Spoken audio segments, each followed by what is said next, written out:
puissant de notre Seigneur Jésus. Amen. Amen. Nous recommençons nos jeudis de victoire après ces 12 jours de jeûne. Alléluia. Et nous bénissons le Seigneur parce que ça nous a fait du bien. Après aussi le temps de séminaire que nous avons passé avec les frères qui étaient là la dernière fois et qui ont enseigné sur la nouvelle naissance, ça nous a fait énormément de bien. Alléluia. Nous allons entamer une série d'enseignements de jeudi soir qui commence aujourd'hui. Une série d'enseignements, bien sûr tous les enseignements sont importants, mais une série d'enseignements, je crois, qui va nous faire vraiment du bien. Et à chaque fois que Dieu veut intervenir dans nos vies, il y a une chose que je vais te dire que tu dois retenir. Sache qu'il envoie d'abord sa parole. Alléluia. Et derrière sa parole, il y a son esprit qui viendra intervenir plus puissamment. C'est comme si à chaque fois que tu veux laver un endroit, il faut d'abord y mettre le savon. Ensuite, utiliser l'éponge pour brosser. Alléluia. La parole de Dieu, c'est celle-là qui prépare l'intervention plus puissante du Saint-Esprit. Alléluia. C'est pour cela que l'enseignement, elle n'est pas là juste pour nous édifier simplement, mais elle est aussi là pour nous permettre d'expérimenter la puissance de Dieu. Alléluia. Quand nous lisons la Bible, nous voyons que pendant que les disciples ou Jésus ou les apôtres enseignaient, il y a des personnes qui recevaient la délivrance. Il y a des personnes qui étaient baptisées du Saint-Esprit. Il y a d'autres qui étaient remplis de l'Esprit. Alléluia. Que cela soit ton partage. Je ne sais pas pourquoi tu es là. Peut-être tu es là pour écouter une parole. Mais au nom de Jésus, pendant que cette parole sera libérée, qu'une intervention de l'Esprit s'accompagne à cette intervention, à cette libération de la parole. Que cette intervention au nom de Jésus, de le Saint-Esprit, accompagne la libération de la parole dans ta vie. Alléluia. Et que quelque chose se produise. Que tu sois venu simplement à un simple culte, mais que tu ressortes avec une puissance, c'est la puissance de Dieu qui a intervenu, qui a agi. C'est pour cela que ces moments-là doivent être des moments importants pour nous. Nous devons rester concentrés et nous devons avoir une foi assez présente pour croire que Dieu, dans sa présence, pendant que sa parole est libérée, il peut agir. Alléluia. Notre Seigneur n'agit pas en dehors de sa parole. Notre Seigneur n'agit pas avec autre chose si ce n'est que sa parole. Alléluia. C'est pour cela que le thème que on va aborder ce soir, c'est un thème qui va manifester la puissance de Dieu dans ta vie. Alléluia. C'est vrai que tu vas comprendre quelque chose avec l'intelligence, avec la sagesse. C'est vrai que tu vas être édifié. Mais au nom de Jésus, qu'une puissance soit libérée dans ta vie pour que quelque chose se produise dans ta vie au nom de Jésus. Nous allons parler de 4 vêtements spirituels que tu dois retirer, que tu dois ôter. 4 vêtements spirituels que tu dois ôter, que tu dois retirer. 4 vêtements spirituels que tu dois ôter. Alléluia. C'est un sujet vers lequel Dieu m'a orienté. Et je sais que Dieu m'oriente vers des sujets selon le besoin de l'Assemblée. Alléluia. Voilà. On ne va pas rentrer dans plein de démonstrations bibliques, mais on veut donner ce qu'il faut aux enfants de Dieu maintenant dans cette Assemblée. Alléluia. Nous devons comprendre que de la même manière que toute personne sur la terre, en général en dehors des fous ou des nudistes, alléluia, qui ne sont pas dans la volonté de Dieu, toute personne sur la terre apporte un vêtement. Alléluia.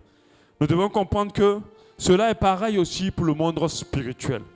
Je vous dis clairement, tout ce qui se passe dans le monde physique a un parallèle dans le monde spirituel. Donc, nous comprenons mieux l'évolution ou la vie spirituelle lorsque nous analysons réellement la vie physique. Alléluia. De la même manière que nous avons des vêtements physiques, nous devons comprendre aussi que nous avons un vêtement spirituel, un vêtement invisible qu'on ne voit pas avec les yeux physiques, mais que le monde spirituel perçoit, que le monde spirituel voit. Alléluia. Que le monde spirituel perçoit, que le monde spirituel voit. Les hommes même qui ont l'esprit peuvent sentir le vêtement spirituel de quelqu'un, peuvent ressentir le parfum spirituel de quelqu'un. Tu peux voir quelqu'un, tu ne le connais pas, mais il y a quelque chose qui se dégage en lui, qui ne s'explique pas, mais qui te donne une information de son revêtement. Alléluia. Parce que nous avons un esprit qui peut le percevoir. Nous devons être conscients que cette vérité est importante pour nous. Et nous devons agir en fonction de cela. Nous avons tous des vêtements spirituels. Alléluia. De la même manière, nous sommes revêtus physiquement, nous avons des vêtements spirituels. Prenons un peu Luc 4, 14. Luc 4, 14 dit, Jésus revêtu de la puissance de l'Esprit. Jésus, revêtu de la puissance de l'Esprit, retourna en Galilée et sa renommée se répandit dans tout le pays dans le pays, dans tout le pays d'alentour. Dès l'instant que Jésus a été revêtu d'un vêtement particulier, c'était la puissance de l'Esprit, le monde spirituel a reconnu maintenant qu'il est le Fils de Dieu. Or, de 0 à 30 ans, Jésus était déjà le Fils de Dieu. Mais tous ceux qui le voyaient ne disaient pas « Tu es le Fils de Dieu ». Tous ceux qui le rencontraient ne disaient pas « Tu es le Fils de Dieu ». Mais pourtant, il était déjà le Fils de Dieu. Les démons même, après ce revêtement, lorsqu'il bougeait, les démons même reconnaissaient qu'il était le Fils de Dieu sans même que lui-même il ouvre la bouche. Alléluia. Sans même qu'il ouvre la bouche, ils avaient reconnu son vêtement spirituel. Alléluia. Lorsqu'on lit Luc 4, 41, la Bible nous dit des démons aussi sortis de beaucoup de personnes en criant, en disant « Tu es le Fils de Dieu ». Mais il les menaçait et leur permettait pas de parler parce qu'il... Bon, je n'ai pas copié tous les versets, il est coupé. Mais il ne leur permettait pas de parler. Pourquoi? Parce que ces démons qui agissent dans le volet spirituel avaient reconnu qu'il était le Fils de Dieu. Mais pourquoi ils savaient qu'il était le Fils de Dieu? À cause de son habit spirituel. Ce n'est pas parce qu'il avait des longs cheveux, la barbe et les yeux bleus, comme on le montre sur toutes les affiches. Non. C'est parce qu'il avait un vêtement qui lui permettait, eux, de le reconnaître. Regardez encore avec le fou de Gadara. Le fou de Gadara, qui était investi de légion, dès qu'il a vu Jésus, il a couru et il est venu se prosterner devant lui. Marc 5, 6 dit, ayant vu Jésus de loin, il a couru, se prosterna devant lui et s'écria d'une voix forte, qu'y a-t-il entre toi et moi, Jésus, Fils de Dieu très haut? Je t'en conjure au nom de Dieu, ne me tourmente pas. Amen. Je t'en conjure au nom de Dieu, ne me tourmente pas. Mais est-ce que Jésus lui a dit qu'il était le Fils de Dieu? Non. Comment il savait que Jésus était le Fils de Dieu? Parce que Jésus avait porté le vêtement du Fils de Dieu. Alléluia. C'est parce que Jésus avait porté un vêtement du Fils de Dieu, du Dieu très haut. Alléluia. Donc lorsque Jésus a été revêtu, en Luc 4, 14, ça dit, quand il a été baptisé, il a été revêtu de la puissance de Dieu. C'est comme s'il y a eu un signal dans le monde spirituel pour dire, lui là, il a changé d'habit. Il n'a plus le même habit que d'avant. Vous savez pourquoi depuis de 0 à 30 ans, il devait rester tranquille? Parce qu'il n'était pas revêtu. Parce que son habillement ne lui permettait pas de faire la mission qu'il devait faire. Amen. Il était le Fils de Dieu, mais on ne le savait pas. Personne ne le savait dans le monde spirituel. Mais quand il a été revêtu de la puissance de l'Esprit, il a porté un vêtement. Tous les gens qui avaient l'Esprit et qui avaient la possibilité d'être connectés au spirituel reconnaissaient qu'il était le Fils de Dieu. Alléluia. Pour mieux l'expliquer, je vais prendre l'exemple d'un gendarme. Le gendarme, par son vêtement, ou le policier ou le soldat par son vêtement, amen, est reconnu immédiatement comme un corps habillé. Alléluia. Mais s'il enlève son vêtement, s'il enlève son habit, s'il le retire, ok? S'il le retire, il est toujours gendarme. On est d'accord? Il est toujours corps habillé. Mais si un voleur ou bien une personne le voit, est-ce qu'il va trembler? Il ne tremblera pas. Parce qu'il n'est pas habillé en vêtements. Si quelqu'un cherche à voler dans un endroit et qu'il voit un gendarme à corps habillé, je pense qu'il va changer son programme. Il ne va pas chercher à voler. Mais si ce gendarme-là s'habille en civil, c'est peut-être lui-même que le voleur même va voler. C'est peut-être lui-même que le voleur va chercher à voler le portefeuille dans le bus ou dans le taxi-bus. Un voleur n'est pas assez fou pour aller voler un corps habillé qui a porté son habit. Mais s'il n'a pas porté l'habit, alors le voleur va chercher à le voler, à lui enlever ce qu'il a. Pour nous faire comprendre que le vêtement spirituel est très important. Le vêtement spirituel est quelque chose qui est important pour chacun de nous. Le revêtement spirituel est très important. Si tu n'as pas un bon revêtement spirituel, tu vas beaucoup plus souffrir dans la vie. Beaucoup de choses vont être plus difficiles pour toi. Les démons vont venir jouer avec toi. Tu es fils de Dieu, mais tu n'as pas porté l'habit de fils de Dieu. Donc, ils vont venir jouer avec toi. Tu vas passer de complication en complication, d'adversité en adversité. Alléluia. Amen. Lorsque nous acceptons Jésus, nous sommes fils de Dieu. Gloire à Dieu. Mais nous devons comprendre que le fait que nous sommes fils de Dieu de manière spirituelle, il faut cela ait de l'impact sur notre, de manière physique, il faut cela ait plutôt de l'impact sur notre spirituel. Si le diable et son armée te regardent et il ne voit pas ton habit de fils de Dieu, tu vas souffrir. Les choses vont être difficiles pour toi. C'est pour cela que je suis en train de parler des 4 vêtements spirituels que nous devons ôter. Nous allons mieux en parler. Tu dois revêtir une tenue spirituelle qui signale à ton environnement, à l'atmosphère spirituelle que tu es fils de Dieu. Tu dois revêtir cette tenue-là. Parce que ce vêtement te donne un certain pouvoir, le vêtement spirituel. Quand le corps habillé porte son habit, il n'a pas besoin de beaucoup parler. On est d'accord? Il n'a pas besoin de dire « taxi, arrête-toi » ou bien quand il rentre quelque part, il n'a pas besoin de dire « cédez-moi la place ». Parce qu'il est habillé, on lui trace la route. Même s'il est mince, même s'il est court, le fait seulement qu'il soit habillé, amen, on le respecte. Alléluia. Même s'il est chétif, le fait seulement qu'il soit habillé, on le respecte. Tu peux être le costaud de costaud. Un corps habillé, te siffle, il dit arrête-toi. Tu vas t'arrêter. Dans la pratique, tu peux partir. Mais pourquoi tu ne pars pas? À cause de ce qu'il a porté. Mais s'il est même en forme et qu'il a tous les diplômes, même s'il est commissaire, s'il n'est pas habillé et qu'il te dit arrête-toi, il te siffle et puis il te dit arrête-toi. Puis quand tu regardes, il est en civil. Tu ne t'arrêteras pas. D'abord, tu vas te dire c'est peut-être un voleur ou un bandit et tu vas partir. Il y a un avantage à avoir un revêtement. Le revêtement d'enfant de Dieu te donne une autorité spirituelle. Ça te donne des privilèges. Quand tu pries, le ciel s'ouvre à tes prières. Tes prières ne prennent pas le même chemin que le chemin des autres personnes. Alléluia. Tes prières ne prennent pas le même chemin. C'est comme le fils d'un enfant, d'un président. Quand il rentre pour dire, je veux voir papa. Est-ce que papa est là? Je rentre. Les corps habillés, les ministres, quiconque ne peut pas dire non, tu ne peux pas rentrer. Amen. Parce que c'est le fils du président. Ils l'ont reconnu par le visage. Mais dans le monde spirituel, ce n'est pas le visage par le visage que nous sommes reconnus. C'est par notre revêtement. L'accès au Père n'est pas facile à n'importe qui. Ceux qui sont revêtus des vêtements des fils de Dieu ont un privilège. L'enfant du président peut rentrer dans la maison du président, dans le bureau du président, ouvrir le frigo, boire de l'eau, croquer le biscuit et tout. Il peut faire ça, devant même le président. Amen. Mais amuse-toi, tu n'es pas son enfant, puis ose faire ça. C'est là que tu vas comprendre qu'il y a enfant de président, puis il n'y a pas enfant de président.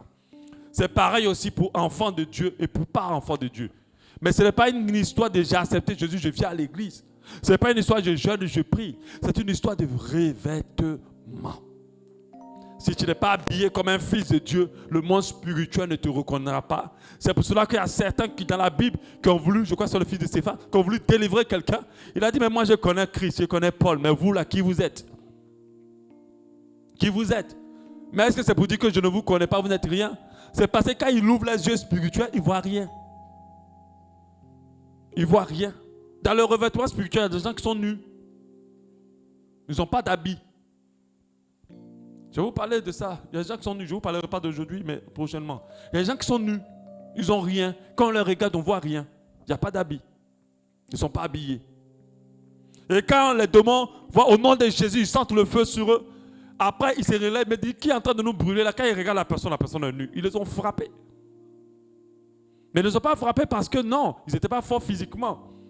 C'est-à-dire que tu peux même être un chrétien le plus chétif du monde et puis avoir un bodybuilder petit au nom de Jésus, il va tomber devant toi. Il peut t'animer de n'importe quel esprit, il ne va pas te toucher. Moi, je me rappelle une fois, je priais pour un jeune tatoué de partout et vraiment rempli d'un esprit guerrier. Quand je priais pour lui, voilà les yeux qui ont changé. Et le gars là me regarde comme ça, il veut foncer sur moi. Je dis, au nom de Jésus, tu restes là. Au nom de la personne est là, il ne peut pas, c'est comme si j'ai tracé une ligne devant lui. Et quand il revient à lui, il disait que l'esprit lui disait de prendre le couteau et de me gorger avec. Mais il ne pouvait pas. À cause du revêtement. Si tu n'es pas revêtu, quand tu dis au nom de Jésus, rien ne se passe. Amen. Rien ne se passe. L'enfant du président a des accès que les autres n'ont pas. Pourquoi? Parce qu'il est reconnu comme l'enfant du président. Il est reconnu. L'enfant de Dieu a des accès que les croyants n'ont pas. Parce qu'il est reconnu comme enfant de Dieu.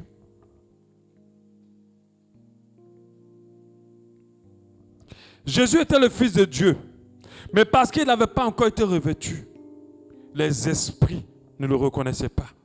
Mais lorsqu'il a porté son habit de Fils de Dieu, ils ont su qu'il était le Fils de Dieu. Quand tu ne portes pas un habit spirituel de Fils de Dieu, ta vie sera compliquée, comme je l'ai dit. Tu vas commencer, tu vas prier, mais tes prières ne vont pas avoir de l'efficacité. Tes prières vont respecter le protocole des autres. Alléluia. Ça va être j'ai l'honneur, comme l'enfant, ceux qui ne sont pas enfants du président vont dire j'ai l'honneur, monsieur le président, veillez, audience et tout ça. Mais toi, est-ce que tu dis à ton papa j'ai l'honneur? Non. Si tu as envie de dire quelque chose à ton papa, tu prends ton téléphone, tu l'appelles, tu vas le voir, toutes les portes sont ouvertes. À cause de quoi? À cause du cachet que tu as, le revêtement. Alléluia. Parce que Dieu est ton Père. Parce que tu as accepté Jésus-Christ comme Seigneur et Sauveur. Alors, normalement, tu dois avoir ce revêtement de Fils de Dieu. La Bible dit pour tous ceux qui ont reçu Jésus, ils sont enfants de Dieu. Il y a enfants de Dieu et puis il y a croyants. Il y a ceux qui croient en Dieu et puis il y a ceux qui sont fils de Dieu. Ceux qui sont fils de Dieu le sont seulement en acceptant Jésus-Christ comme Sauveur et Seigneur. Il y a d'autres qui croient en Dieu, mais ils ne sont pas revêtus. Alléluia. Même dans l'église, il y a des personnes qui sont croyantes, mais elles ne sont pas fils de Dieu. Alléluia. Seule l'acceptation de Jésus nous donne le statut de fils de Dieu, comme Seigneur et Sauveur. Alléluia. Donc si tu n'as pas l'habit d'enfant de Dieu, dans le monde spirituel, tu risques d'être traité comme un croyant, au lieu d'être traité comme un fils de Dieu. Donc les démons, ils vont te fatiguer en pensant avoir affaire à un croyant. En réalité, tu es un fils de Dieu, mais tu n'as pas encore ce revêtement-là de fils de Dieu. Dis avec moi, je revêts mon habit de fils de Dieu. Dis-le avec moi, je revêts mon habit de fils de Dieu. Les habits, l'habit que Dieu te donne en tant que fils, fait que les démons ont peur de toi. Fait que les sorciers t'évitent. Fait que toute l'adversité, normalement, qui doit se déchaîner vers toi, ne se passe pas. On est d'accord que quand tu vois un ministère, quand tu vois un militaire, si tu es un bandit, dès que tu le vois, tu ne peux pas être à l'aise. Amen. Oh, les démons sont des bandits. Dès que tu vois un militaire ouvrir ta porte, quand tu ouvres, tu vois un militaire, et quand tu es un bandit, tu trembles. C'est ça la puissance du revêtement. Si tu n'es pas revêtu, le diable et son armée va jouer avec ta vie, va jouer avec tes enfants, va jouer avec tes affaires, va jouer avec tout ce qui te touche, tout ce qui te concerne. Dis encore avec moi, je revêts mon habit de fils de Dieu. Je le revêts. Alléluia. Et nous devons comprendre que cela est très important. Nous sommes tous habillés. Nous avons tous un habillement spirituel. Alléluia. De la même manière, des habits dans le monde physique nous ouvrent des accès. Nous devons comprendre que dans le monde spirituel, il y a des vêtements qui nous ouvrent des portes. Le bon vêtement nous ouvre des portes. Mais il y a des vêtements qui nous ferment des portes. Il y a des vêtements spirituels qui nous empêchent d'avoir des accès, qui nous empêchent d'avoir une vie qui évolue, qui nous empêchent de pouvoir progresser dans l'accomplissement de notre destinée, qui nous empêchent d'avoir accès à des endroits, d'avoir accès à des grâces, d'avoir accès à des faveurs, qui nous poussent à faire du surplace, à faire du tourner en rond. Et c'est de ces vêtements-là que je vais commencer à parler aujourd'hui. On va commencer par l'un d'eux, on verra les autres jeudi. Si une personne vient vers toi avec un habit déchiré qui sent mauvais et qui veut te demander un service, c'est sûr que tu auras tendance à te méfier de cette personne. Tu auras tendance à t'éloigner. Tu auras tendance à ne pas l'écouter. Amen. Peut-être qu'il va te dire, madame, ton portefeuille est tombé. Mais quand il va dire, madame, tu vas fuir. Amen. Et c'est en cela qu'il y a des personnes, à cause du vêtement qu'ils portent, beaucoup de choses s'éloignent d'eux.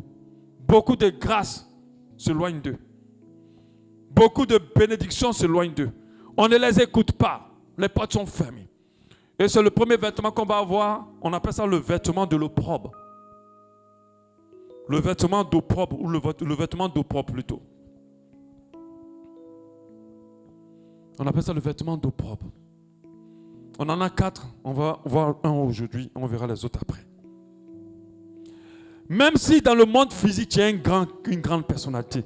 Même si dans le monde physique, tu as de l'argent. Même si dans le monde physique, tu as une belle femme, tu as un beau gars. Même si dans le monde physique, tu as tout ce que tu veux. Si dans le monde spirituel, tu es mal revêtu, la grâce de Dieu va se fermer sur toi. C'est en cela que certains vont te dire, mais j'ai tout. Tu as tout pour réussir, mais tu ne réussis pas. Mais cette fille-là, ce gars-là, je ne sais pas qu'est-ce qui se passe. Il a tous les problèmes du monde tout le temps. Mais cet enfant-là, il est tellement intelligent. Mais qu'est-ce qui se passe? Il n'a pas pu avoir l'examen. Amen. Parce que spirituellement, il y a un vêtement qu'on appelle le vêtement d'opprobre qui lui ferme les accès. Ça ne sent pas bon. C'est un vêtement qui ne nous donne pas une image qui nous permet d'ouvrir les portes devant nous. Donc quand les gens nous voient, au lieu d'ouvrir la porte vers nous, ils nous prennent pour de la poubelle. C'est toi maintenant que tout le monde veut attaquer. C'est toi que tout le monde veut mépriser. Pendant que tu as des grandes connaissances, on te regarde de bas. On te regarde plutôt de haut. Et ça, on appelle ça le vêtement d'opprobre. Mais si tu as un grand CV, on va te mépriser.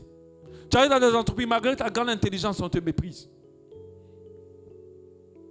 Tu peux avoir dans le monde spirituel un habit élevé en dignité, un habit d'autorité. Mais quand Satan va voir cela, il va chercher à déchirer cet habit. Il va chercher à te le ôter. Il a fait pour Joseph. La première chose que ses frères ont fait, dès qu'ils l'ont attrapé, ils ont déchiré la tunique que son père lui avait donnée. La belle tunique que Joseph aimait. Ils l'ont jetée dans un trou, le calvaire a commencé. Quand on déchire la tunique, du coup, on ne le reconnaît pas comme le fils d'une personne. Comment dit ça? Son père n'était pas un petit. Jacob n'était pas un petit. Amen. Dès qu'on déchire, il devient une personne banale. Quand il part encore chez la femme de Potiphar, elle déchire. Il a réussi à se hisser en tant que le gouverneur de toute sa maison. La femme la déchire encore le vêtement. On le renvoie en prison. Donc Satan ne va pas laisser un bon vêtement sur toi, spirituellement. Il va se battre toujours pour chercher à te retirer le bon vêtement. Pour que tu aies un mauvais revêtement, un vêtement d'opprobre, qui va te fermer des portes, qui va briser ta grâce auprès de plusieurs personnes. Et par la grâce de Dieu, Dieu a reconstitué ce vêtement et il a pu faire de Joseph un ministre en Égypte, un grand plutôt en Égypte.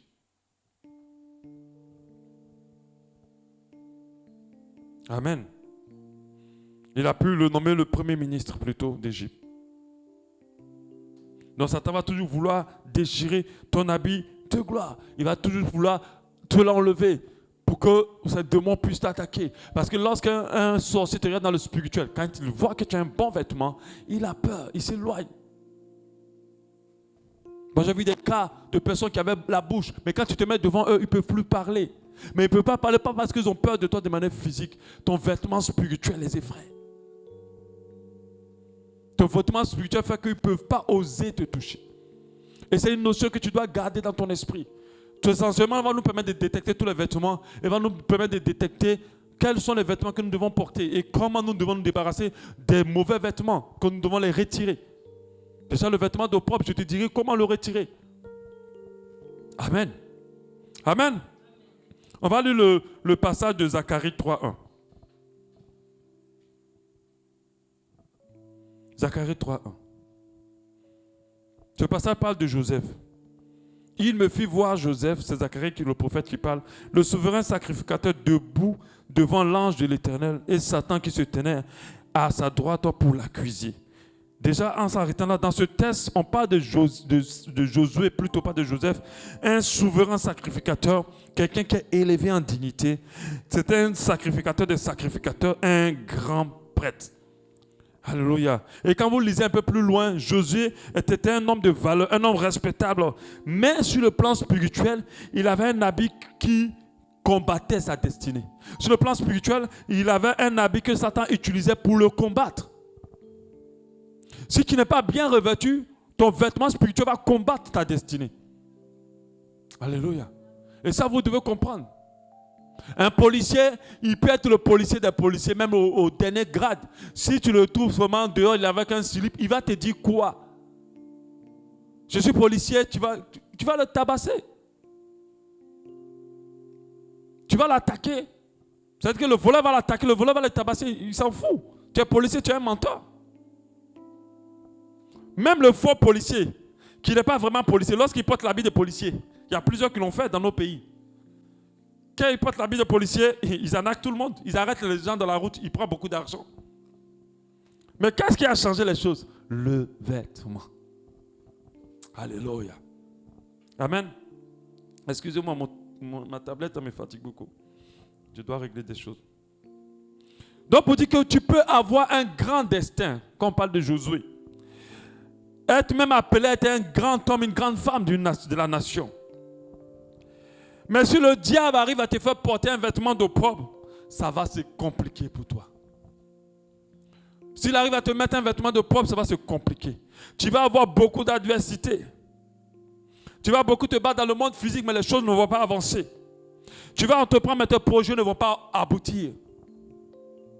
Tu vas vouloir te marier, mais tes relations de mariage, des trucs vont cracher. Parce que c'est le vêtement d'opprobre.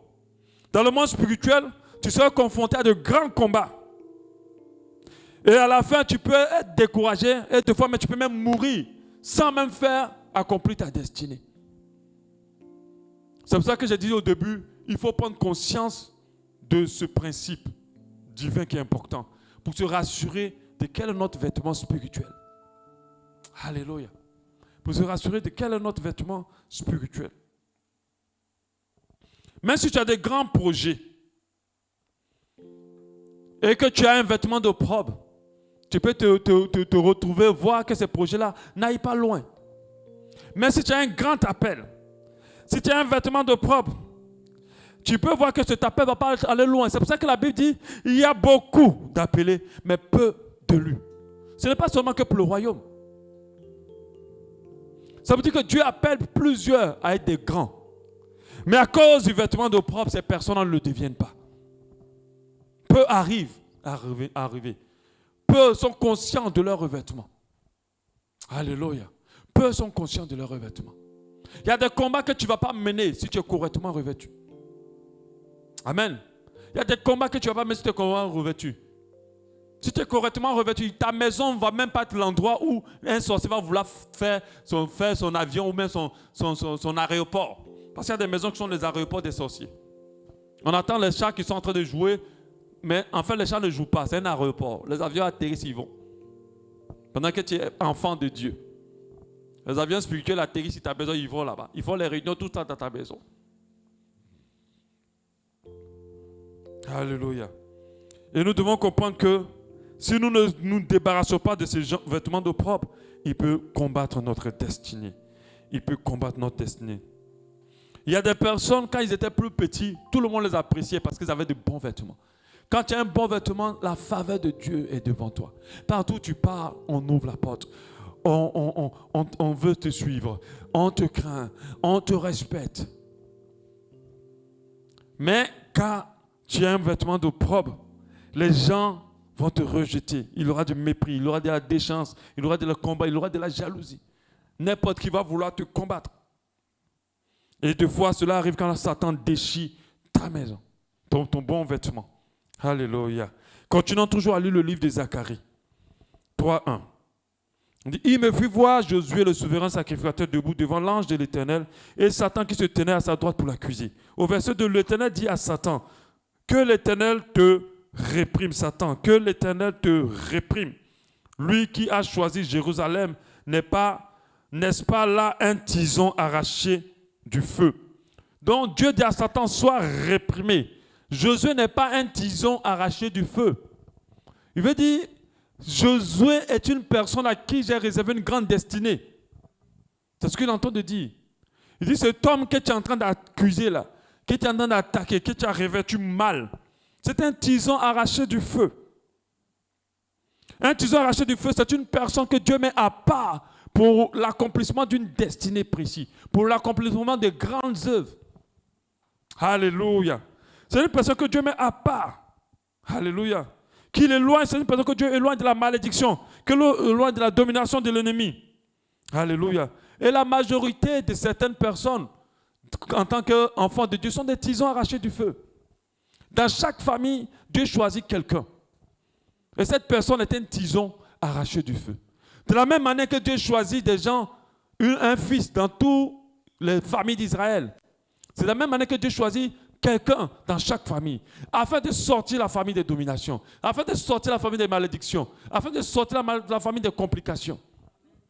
Alléluia. Mais le diable, s'il a revêtu à ce tison arraché du feu un mauvais vêtement, il ne pourra pas. Alléluia. Alléluia, il ne pourra pas. Et les tisons arrachés du feu de ta famille, c'est certainement toi. C'est certainement toi. Quand il est arraché du feu, c'est comme quelqu'un qu'on a arraché de la malédiction. Amen. Mais on ne l'arrache pas de la malédiction pour l'arracher. On l'arrache de la malédiction pour qu'il intervienne en faveur de sa famille. Joseph avait été un tison arraché du feu. Au début, Satan pensait que c'était Ruben, son frère. Donc il a poussé Ruben dans le péché jusqu'à pousser Ruben à coucher avec une des femmes de sa femme, une des femmes de son père.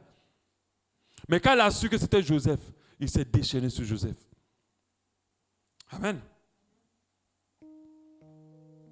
Comme je le disais tout à l'heure, tu es un tison arraché du feu. Dieu veut s'appuyer sur toi pour bénir ta famille et la sortie de la domination des ténèbres. Il veut faire des œuvres avec toi au sein de ta famille. Alléluia. Et Dieu t'a appelé à le manifester pleinement et que cela t'arrive au nom de Jésus. Et comment le vêtement d'opprobre se forme? Le vêtement d'opprobre se forme par l'accusation de Satan. Amen. Nous voyons Satan qui est en train d'accuser Zacharie. Mais une accusation qui est justifiée. Amen. Une accusation qui est justifiée. Quand Satan a raison de toi, alors il va te revêtir d'un vêtement d'opprobre. Lisons le verset jusqu'à la fin, le chapitre, le passage jusqu'à la fin. Zacharie 3:1. Il me fit voir Josué, le souverain sacrificateur, debout devant l'ange de l'Éternel, et Satan se tenait à sa droite pour l'accuser. L'Éternel dit à Satan, que l'Éternel te réprime. Satan, que l'Éternel te réprime. Lui qui a choisi Jérusalem, n'est-ce pas là un tison arraché du feu? Regardez au verset 3. Or, Josué était couvert de vêtements sales. Or, Josué était couvert de vêtements sales et il se tenait debout devant l'ange. Ensuite, au verset 4, l'ange prenait la parole et dit à ceux qui étaient devant lui, ôte-lui le vêtement sale. Puis il dit à Josué, vois, je t'enlève ton iniquité et je te revêts d'habits de fête. Je t'enlève ton iniquité et je te revêts d'habits de fête. Quand nous lisons ce passage, nous comprenons que ce n'est pas un vêtement physique. Le vêtement de Josué qui était sale, c'était son vêtement spirituel. C'était un vêtement d'opprobre. C'est-à-dire ce qui constitue le vêtement d'opprobre, c'est lorsque Satan t'accuse et qu'il a raison. Quelle vie tu mènes? Dans quoi tu es? Comment tu vis? Comment tu marches? Le péché est un revêtement. Le péché crée un habit. Amen. Pourquoi ces fils-là ont été frappés pendant qu'ils étaient en train de chercher à délivrer quelqu'un? C'est parce qu'ils n'étaient pas dignes. Ils étaient fils parce qu'ils priaient au nom de Jésus. Ils étaient disciples. Mais leur vie n'était pas conforme avec la parole de Dieu. Si ta vie n'est pas conforme à la parole de Dieu, alors tu portes un vêtement d'opprobre. À quel moment nous sommes revêtus de puissance? Lorsque nous nous mettons vraiment à part. Lorsque nous marchons et demeurons dans la sainteté. Alléluia. C'est pour ça que lorsque tu jeûnes, tu es revêtu de puissance. Lorsque tu pries, tu es revêtu de puissance. Lorsque tu marches dans la sainteté, tu es revêtu de puissance. Le vêtement que Jésus avait porté, il était sale. C'est pour ça que l'ange dit, je t'enlève ton iniquité et ton péché et je te revêt d'habits de fête. Et nous savons que dans la parole de Dieu, l'habit de fête, ça veut dire l'habit pour nous préparer aux noces de l'agneau, qui nous donne accès au roi. Parce qu'on ne va pas voir le roi avec un habit sale. On ne va pas voir le roi avec un pyjama. On va voir le roi avec un habit de fête. Si on dit le président veut te rencontrer, tu vas aller même au tailleur, chez le tailleur, coudre un vêtement. Tu vas te mettre, comme on le dit, sur ton 31 pour aller le rencontrer. Amen. Le vêtement de opprobre est créé par ça, par ta vie de péché. Il y a des gens, tout allait bien, Jésus, quand ils s'accrochaient au Seigneur. Et quand les choses ont commencé à se compliquer dans leur vie, parce qu'ils ont commencé à s'enfoncer dans ce qui ne glorifie pas Dieu, le diable joue dans leur vie. Les maladies sont l'origine du péché. On peut origine le péché. Ces personnes font beaucoup de choses et ils n'arrivent pas à avancer à cause du péché. C'est pour ça que le diable, avant de te revêtir d'un vêtement d'opprobre, il va d'abord te faire tomber dans le péché. C'est-à-dire, pendant qu'il sent que ta destinée veut bouger, il va te tirer dans le péché. Là, il peut t'accuser et tu portes un vêtement d'opprobre. Et à partir de là, la grâce de Dieu se ferme sur toi. Ce qui peut nous amener aussi, bon, déjà par ce passage, nous devons comprendre qu'à chaque fois que Dieu enlève un vêtement sale, il nous revêt d'un vêtement de Dieu. Alléluia, ça c'est déjà important. Ce que nous devons comprendre ici, ce qui peut créer aussi un vêtement d'opprobre, ce sont nos paroles. Comment tu parles avec les autres? Comment tu parles à ta femme? Comment tu parles à ton mari? Comment dans quoi tu utilises ton langage? Quand tu finis d'insulter, mais tu es immédiatement habillé d'un vêtement d'opprobre. Quand tu finis de calomnier, quand tu parles passionnément des choses qui n'ont rien à voir avec Dieu, Satan te revêt d'un vêtement d'opprobre. Le vêtement, c'est comme un parfum spirituel. Quand le démon vient, quand il sent ce qui est en accord avec eux, alors il va attaquer. Mais quand il sent le parfum du ciel, il s'éloigne. Parce que c'est dangereux pour eux. Amen. Ta bouche peut créer une atmosphère autour de toi. Une atmosphère spirituelle qui n'est pas bonne. Ton langage peut créer une atmosphère spirituelle autour de toi qui n'est pas bonne. Tu te revêtis mal. Si tu insultes, si tu restes dans des choses qui ne sont pas bonnes, par tes paroles, tu peux créer autour de toi une atmosphère spirituelle qui n'est pas bonne. Et tu vas revêtir un vêtement de propre. Amen. Tu peux avoir un cœur chrétien, mais avoir un vêtement que Satan reconnaît. C'est pour ça que quand on a fait le séminaire la dernière fois avec les frères qui étaient venus, j'ai dit il y a 3 catégories de personnes dans ce monde. Il n'y a pas 2. Au début, je croyais qu'il y avait 2 catégories. Il n'y a pas 2, il y en a 3. Il y a les non-croyants, c'est-à-dire qu'ils ne sont pas de Dieu. Il y a les non-croyants ou les fils de Satan, si tu veux, si vous voulez. Et il y a les fils de Dieu. Mais parmi les fils de Dieu, il y a 2 catégories. Amen. Il y a ceux-là qui appartiennent à Dieu. Et puis il y a ceux-là qui sont restés attachés à Dieu. Et il y a ceux-là qui sont éloignés de Dieu. Ceux qui sont éloignés de Dieu, on les appelle les fils prodigues. Ils sont partis loin. On les appelle les vierges folles. Amen. Donc, il y a des enfants de Dieu qui sont fils de Dieu, mais quand le diable les regarde, ou les ennemis de notre royaume, c'est-à-dire le royaume de Dieu, les regardent, ils ne les voient pas des fils de Dieu. Ils voient juste des personnes simples et banales qui peuvent attaquer.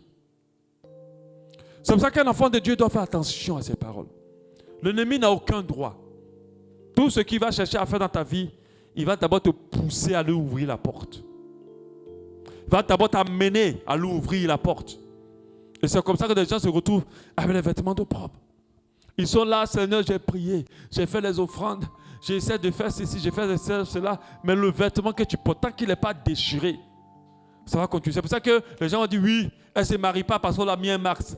On ne l'a pas mis un max. Elle porte un vêtement qui éloigne tout mariage de sa vie. Un vêtement d'eau propre. Par tes paroles, tu revêts ce vêtement. Par ta vie, tu revêts ce vêtement. Ou Satan te fait revêtir ce vêtement. Amen. Et là, tu dois comprendre. L'ennemi va constamment t'accuser. Et qui t'accuse et qu'il a raison, il a le droit de te porter un vêtement d'eau propre. La Bible nous dit clairement, produisez, en Luc 3, 8, produisez donc des fruits dignes de la repentance. Et ne vous mettez pas à dire en vous-même, nous avons Abraham pour père, car je vous déclare que de ces pierres, Dieu peut susciter des enfants d'Abraham. Nous devons comprendre que nous devons produire des fruits dignes de repentance. Quand la Bible dit à la femme de ne pas se revêtir de colliers, de perles, tout ça là, qu'est-ce qu'il lui dit? Il lui demande d'être revêtu de quoi? Pour ceux qui lisent la parole. Des bonnes œuvres. Amen. Donc si tu as une vie remplie de mauvaises œuvres, tu porteras des vêtements de propre. Alléluia. Les œuvres nous revêtissent. Notre marche nous revêtit. Alléluia. Notre marche nous revêtit dans le monde spirituel. Notre consécration nous revêtit. Notre sainteté nous revêtit. Et comprenons que notre vêtement va nous classer dans le monde spirituel. Si nous ne sommes pas bien revêtus, alors nous allons vivre beaucoup d'adversités qui ne sont pas liées, censées être liées aux enfants de Dieu. Fais attention. Ne parle pas beaucoup, ne parle pas trop. Si tu parles trop, alors tu vas porter un vêtement qui n'est pas digne de repentance, alors tu vas porter un vêtement de propre. Ça va te créer un environnement spirituel négatif, nauséabond autour de toi. Et cela ne va pas te permettre de pouvoir avoir de l'impact dans le monde spirituel. Ce que je suis en train de dire, ce que j'essaie de vous enseigner ce soir, c'est quelque chose de tellement important. Tellement important. Même l'efficacité des prières que tu lèves vers Dieu est réalisée par cela. Pourquoi quelqu'un peut dire au nom de Jésus et puis que rien ne se passe, et que l'autre dit au nom de Jésus et puis quelque chose se passe? Pourquoi tel homme de Dieu peut délivrer et l'autre ne peut pas délivrer? Tout, c'est une question de vêtements. Amen. Pourquoi tel policier qui n'est pas habillé peut parler, puis on ne va pas l'écouter, puis l'autre on va l'écouter? Pourquoi on va l'écouter? À cause de son vêtement.